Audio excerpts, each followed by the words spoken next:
এটা আমাদের এটা পাপ ঢুকলো, খারাপ ঢুকলো। আল্লাহ বলেন উদখুলু ফিস-সিলমি কাফা, তোমরা দিনের মধ্যে পরিপূর্ণ ঢুকো। আমরা যদি এই রাজনৈতিক একটা ইসলাম নিয়ে না ঢুকি তাহলে বাতিল না করতে হবে। যেমন দেখা হইলে আমরা কি বলি আসসালামু আলাইকুম, সালাম।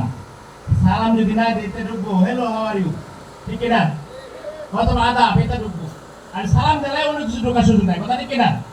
আমরা যে লেবাসটা লইছি দাড়ি টুপি এগুলি লইলে আর অন্য কিছু ঢোকার সুযোগ নাই। না লইলে ওই ক্লিন শেভ করো, এই সাইড দাও, এই সাইড দাও। এই জুব্বা লাইছি এখন আর এই স্টাইল কোনো কিছু ঢোকার সুযোগ নাই।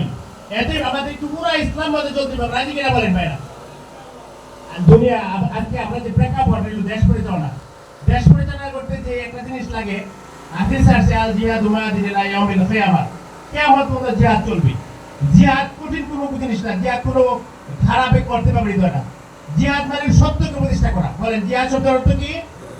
কোরআনকে প্রতিষ্ঠা করা। বলেন কোরআনকে প্রতিষ্ঠা করা, আল্লাহ রাসূলের বিধানকে প্রতিষ্ঠা করা, সত্যকে প্রতিষ্ঠা করা। আজকে আমাদের যে রাজনীতি, এই অফিস আদালত, আইন আদালত, আমার দেশ এইগুলি কোরআন হাদিসে উল্টায় চলছে, কথা কিনা? যেমন আল্লাহ পাক মদ হারাম করছে, তারা ক্ষমতা গিয়ে মদের লাইসেন্স দিয়ে বলেন নাউজুবিল্লাহ। আল্লাহ পাক সুদ হারাম করছে, তারা ক্ষমতা গিয়ে সুদের আইন চালু করছে, বলেন নাউজুবিল্লাহ। আল্লাহ পাক মহিলা পর্দা ফরজ করছে, সেই জায়গায় তারা সমান অধিকার দিয়ে মহিলা নামাই দিচ্ছে, বলেন নাউজুবিল্লাহ। আল্লাহ পাক গান বাজনা হারাম করছে, তারা গান বাজনা স্কুল কলেজে অফিস আদালতে রেডিও টেলিভিশন মোবাইলে চালু করেছে, কথা ঠিক কিনা? আমরা কোরআন হাদিসের বিরোধী কখনোই চলতে চাই না, চলবো না, কথা ঠিক কিনা?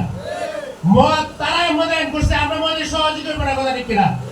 বরং আমরা মদের আইন দূর করে কিভাবে ইসলামের আইন চালু করে দেবো সেই চিন্তা মুসলমান হিসেবে করতে হবে, কথা ঠিক কিনা? আজকে যারা উন্নত আছেন তাদেরকে আমি বলবো, আমি মুসলমান হিসেবে দাঁড়িয়ে রাখি, তুমি পড়ি, নামাজ পড়ি, অন্য কোনো মুসলমান হিসেবে কারো খারাপ লাগার কথা? যদি আমি দাঁড়িয়ে রাখি, যদি মুসলমান হিসেবে খারাপ লাগার কথা না, নামাজ পড়ি খারাপ লাগার কথা না, আল্লাহর জমিনে আল্লাহর আইন চলবো, নবীর বিধানে দেশ চলবো, এরা যদি কোনো মুসলমানের খারাপ লাগে সে মুসলমান থাকতে পারে না, কথা কিনা? তারা সাধুবাদ জানানো উচিত, তারা চুপচাপ থাকা উচিত যে তারা করতেছে আমি তো করতে পারি না, তাদের জন্য দোয়া করে দেয় তোমরা আগাও, তোমরা আগাও, কথা কিনা?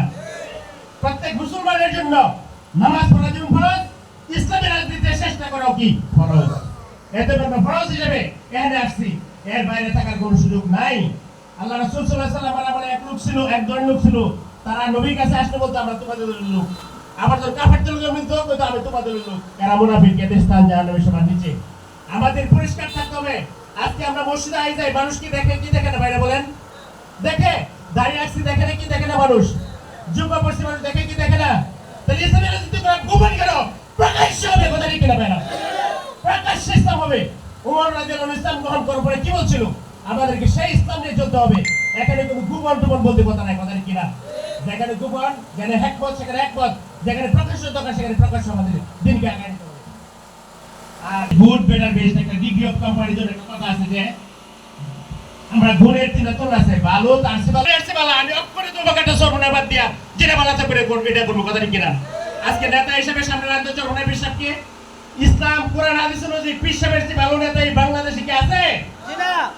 এতে আমি ভালো না আছি, আমি বুক খোলায় ভালোর কথা বলবো, মানুষকে আহ্বান জানাইবো, আমাকে যদি কেউ ভালো বুঝাইতে পারেন আমি এই দল ছেড়ে দেয়, চরমনার দল ছেড়ে দেয়, আমি যেটা ভালো এটা করবো। আল্লাহ পাক আমাদের দিনের হেফাজত নিয়ে আমাদের এই আন্দোলন করার তৌফিক দান করুন।